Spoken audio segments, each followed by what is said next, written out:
भंगार व्यावसायिक ते पुण्यातील बांधकाम क्षेत्राला व्यापून राहिलेला ब्रह्मा हा उद्योग समूह हा मागील 40 वर्षांमधला अगरवाल कुटुंबाचा प्रवास राहिला आहे।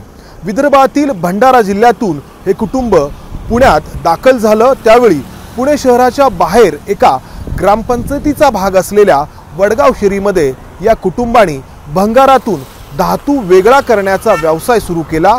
हळूहळू या व्यवसायाला इंडस्ट्रीचं स्वरूप आलं आणि या कुटुंबाने एक फॅक्टरी वडगाव शेरीमध्ये सुरू केली।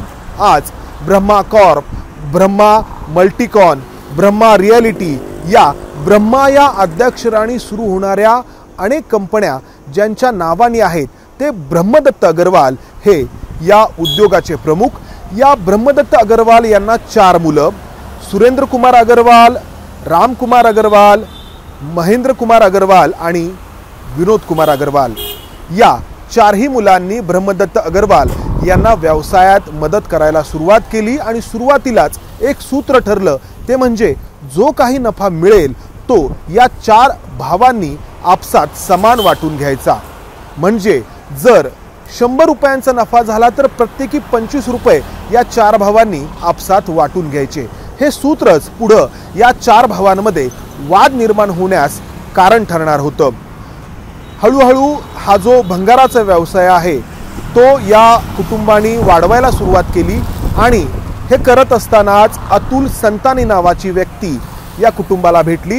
या अतुल संतानी यांनी भविष्यामध्ये पुण्यात बांधकाम क्षेत्र हे सोन्याची अंडी देणारं कोंबडी ठरू शकते या कुटुंबाला पटवून दिलं आणि या कुटुंबाने बांधकाम क्षेत्रामध्ये प्रवेश करायचं ठरवलं आणि 1986 साली पुण्यातील बुधवार पेठेमध्ये या अग्रवाल कुटुंबाने त्यांची पहिली इमारत उभी केली। हळूहळू पुणे वाढायला लागलं। पुण्यातील IT क्षेत्र असेल, पुण्यातील ऑटोमोबाईल सेक्टर असेल, यामुळे मोठ्या प्रमाणात लोक पुण्यात राहण्यासाठी यायला लागले आणि या येणाऱ्या लोकांच्या घरांची गरज पुण्यातील बांधकाम क्षेत्राने पुरवायला सुरुवात केल्यानंतर इथल्या अनेक बिल्डरांची संपत्ती सुपरसॉनिक वेगाने वाढली, ज्यामध्ये या ब्रह्मा उद्योग समूहाचा आघाडीने समावेश करावा लागतो। खास करून दक्षिण पूर्व पुण्यामध्ये या उद्योग समूहाने अनेक मोठे भव्य असे गृहप्रकल्प उभारले। पुण्यातील कोंढवा, हडपसर, विमाननगर, कल्याणीनगर, त्याचबरोबर कोरेगाव पार्क या ठिकाणी प्रामुख्याने या ब्रह्मा उद्योग समूहाचं प्राबल्य राहिलं।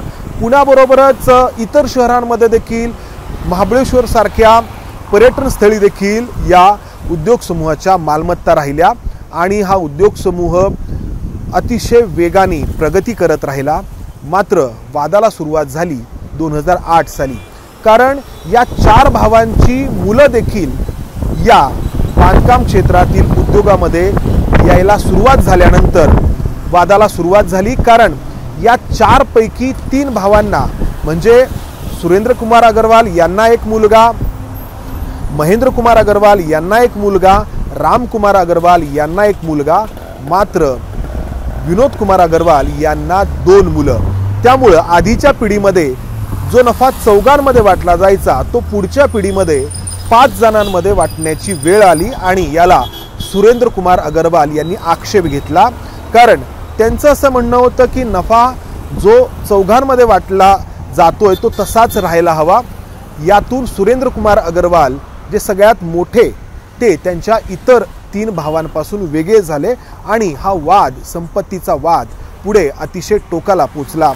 पुढे राम कुमार अग्रवाल यांच्या सुनेनी त्यांच्या मुलाच्या आणि राम कुमार अग्रवाल यांच्या एकूण कुटुंबाच्या विरोधामध्ये छळवणुकीची कलम 498 अंतर्गत दाखल होणारी तक्रार दिली आणि यामागे सुरेंद्र कुमार अग्रवाल असल्याचं बोललं गेलं। हा वाद तिथेच थांबला नाही।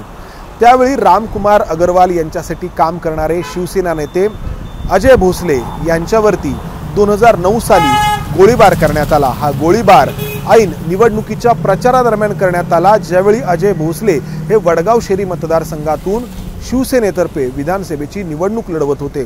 साहजिकच आधी राजकीय आरोप झाले, मात्र पुढे जेव्हा तपास झाला, पुणे पोलिसांनी तपास केला, CIDने तपास केला, CBIने तपास केला, तेव्हा हे लक्षात आलं की सुरेंद्र कुमार अग्रवाल यांनी अजय भोसले यांच्या हत्येची सुपारी छोटा राजन टोळीला दिलेली होती, कारण अजय भोसले हे रामकुमार अग्रवाल यांच्यासाठी काम करत होते।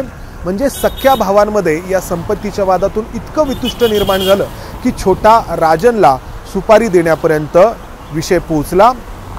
या अग्रवाल कुटुंबाचा हा थक्क करणारा प्रवास जेवढा मेहनतीचा आहे, जेवढा हुशारीचा आहे, तेवढाच अशा वादग्रस्त घटनांनी देखील भरलेला राहिलाय। अनेक मोठ्या मालमत्ता या अग्रवाल कुटुंबाने स्वतःच्या मालकीच्या केल्या। पुण्यामध्ये ली मेरिडियन नावाचं हॉटेल उभारलं, त्यासाठी त्यांच्या बहिणीच्या नवऱ्याला देखील त्यांनी पार्टनर बनवलं। पुढे त्यामध्ये देखील वाद झाला। मात्र सर्वात आश्चर्यकारक गोष्ट आहे ती म्हणजे पुण्यातील रेसिडेन्सी क्लबची या अग्रवाल कुटुंबाकडे असलेली मालकी।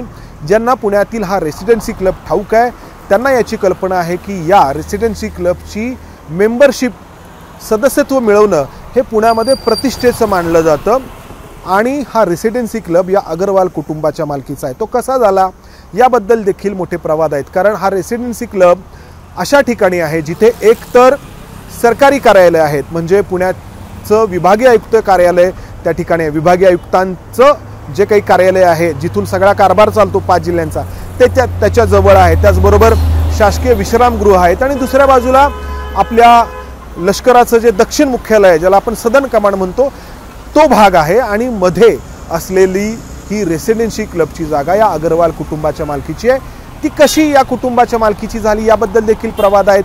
काही लष्करी अधिकाऱ्यांना हाताशी धरून ही मालमत्ता अग्रवाल कुटुंबाने स्वतःकडे घेतली का असंही वेळोवेळी बोललं गेलं। अर्थात अग्रवाल कुटुंबाने या सगळ्यांचा इन्कार केला। महाबळेश्वरमध्ये मोठी जागा या अग्रवाल कुटुंबाच्या मालकीची आणि इतरही अनेक ठिकाणी या अग्रवाल कुटुंबाच्या मालकीच्या जागा आहेत आणि एकीकडे ही मोठी प्रगती या अग्रवाल यांच्या वेगवेगळ्या कंपन्यांकडून होत असताना दुसरीकडे सुरेंद्र कुमार अग्रवाल आणि त्यांचे इतर त्यांच्यापासून वेगळे झालेले 3 बंधू यांच्यातील वाद देखील वेळोवेळी उफाळून येत राहिले। एकमेकांवरती आरोप फक्त आरोप करण्यापुरते राहिले नाही तर अनेकदा प्रकरणं ही पोलीस ठाण्यांपर्यंत गेली। हे सगळं बाहेर आलं ते अर्थातच कल्याणी नगरमध्ये घडलेल्या अपघातामुळे। सुरेंद्र कुमार अग्रवाल यांचा मुलगा विशाल अग्रवाल आणि विशाल अग्रवालचा अल्पवयीन मुलगा जो कल्याणी नगरमधल्या अपघाताला कारणीभूत ठरला आणि या अग्रवाल कुटुंबाचा आत्तापर्यंतचा हा जो वळणावळणाचा किंवा आडवळणांचा म्हणू असा जो प्रवास आहे तो हळूहळू पुढे यायला सुरुवात झाली। हा प्रवास कसा राहिला आहे? गॉडफादर, सिसिलियन यासारख्या प्रसिद्ध कादंबऱ्यांचे लेखक असलेल्या मारिओ पुझो यांचं एक प्रसिद्ध वाक्य आहे। मारिओ पुझो यांचं ते वाक्य आहे की there is a crime behind every Fortune.